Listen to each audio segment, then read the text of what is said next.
Page 8. I look it over. It's a page long.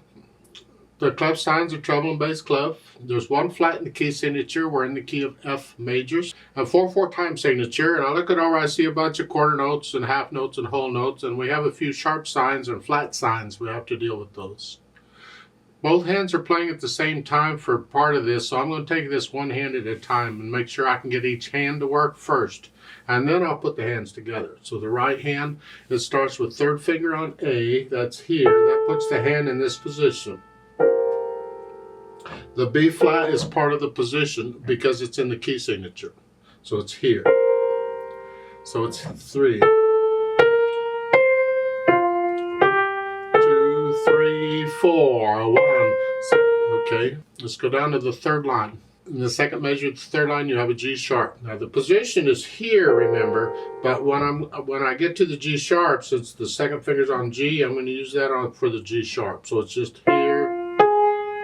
And then we'll move it back out. It's only there long enough to play the note. And hopefully you can get where you can make this move without having to look at the keyboard, where you can feel where that black key is. That's kind of important. And the next measure, that is a G natural, because remember the rule for accidentals, it's only good for that measure. So listen, 3, 4, 1. Left hand, well, it starts out with fifth finger on F here. That puts the hand in this position. Remember the B flat. And they're whole notes. 1, 2, 3, 4, 1, 2, 3, 4, 1, 2, 3, 4. And then 1, 2, 3, 4. Okay. Third line down. We have a G sharp. Now, normally because the fourth finger's on G, I'd use it on G sharp. They're suggesting you use third finger. I disagree with that. I would still use fourth finger on this. But third finger is less awkward. Fourth finger, the fourth and fifth fingers are a little awkward. People have different opinions on this. My approach is use the awkward fingers, because the more you use them, the less awkward they get. Don't shy away from it. Some people say, no, go ahead and use fingers 1, 2, and 3 on as much as you can, and only use the others when you have to. I disagree. So I would suggest in the third line down, you do a 4. Stay in this position. 4 here, and not 3. It's not wrong to do what they're saying. It's just a different fingering style. I want to use fingers 4 and 5 as much as I can. Then in the line, we have a 2 and a 4. It's a G flat. So again, since that's fourth finger here, I'm going to come here. And a B flat. Remember the B flat's in the key signature? So it's here. For those, and that's 3 counts. And then we're back to what we've been doing. So once I have an idea what the hands are doing, and I know where the trouble spots are, I'll put the hands together and let's see what happens. I'll hesitate all over, I don't care. I just want to know which fingers are working together first. I'll take care of the hesitations later. So at the beginning, we're in this position now, and these fingers, I'm going to hold the left hand down. It's a whole note.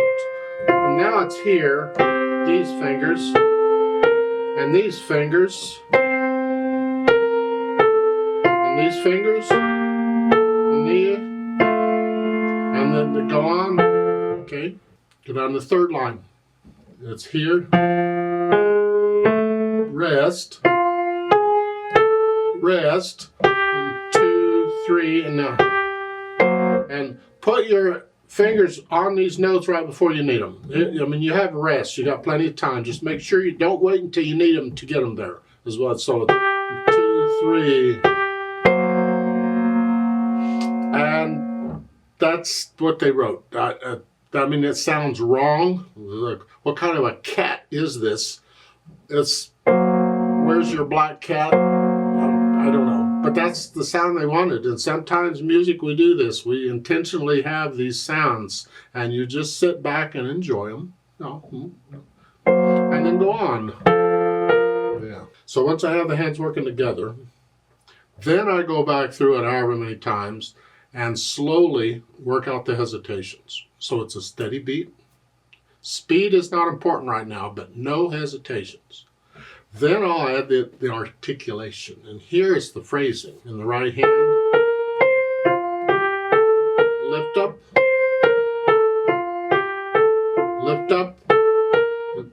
little lift. It's like taking a breath. And the left hand, just connect it. Connect it all. So at the end of the first line, you're here. I'm going to lift up in the right hand to go on to the second line here, but I'm going to connect that. So I'm not lifting up in both hands. No, I want to urge you to try and develop this independence of the hands where you're doing different things in the hands. Just because you lift up in one hand does not mean you lift up in the other. So leave this left hand connected all the way through. I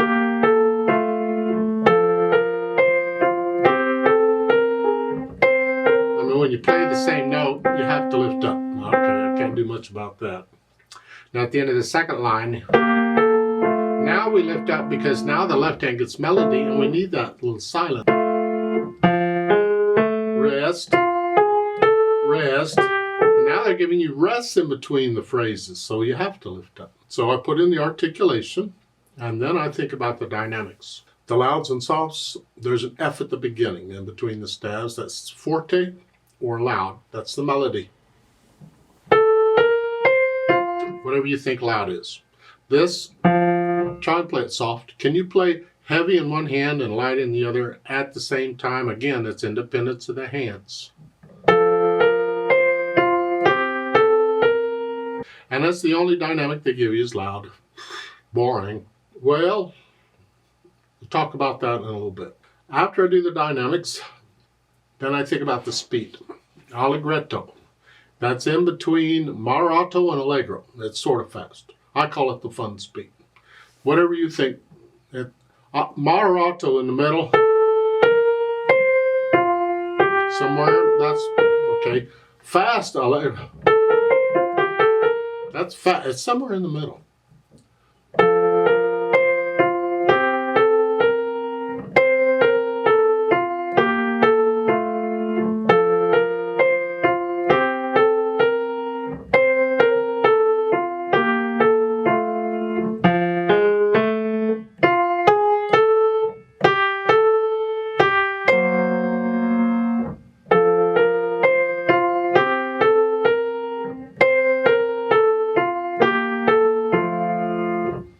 That's my playing it for now. Later, I'd probably play it a little different. I play by feel, and it just depends on how I feel it.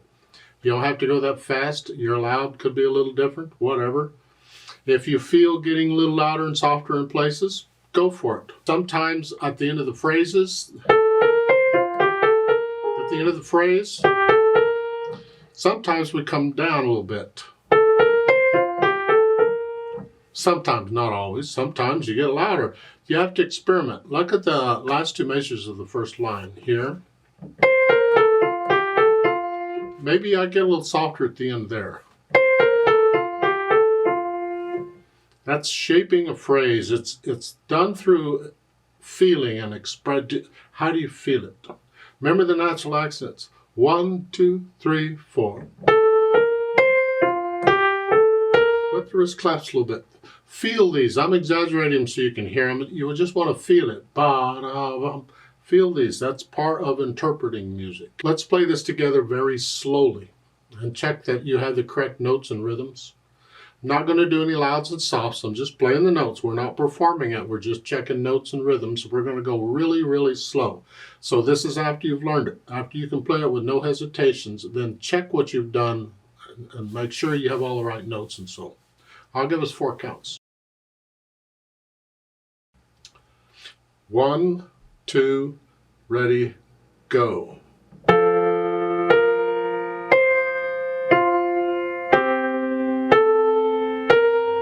4.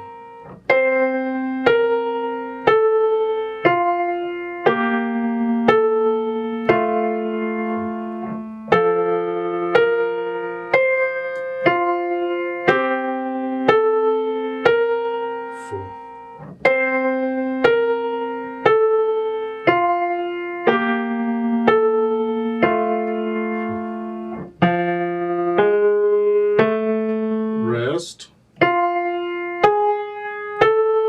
rest, 2, 3, 2, 3, rest.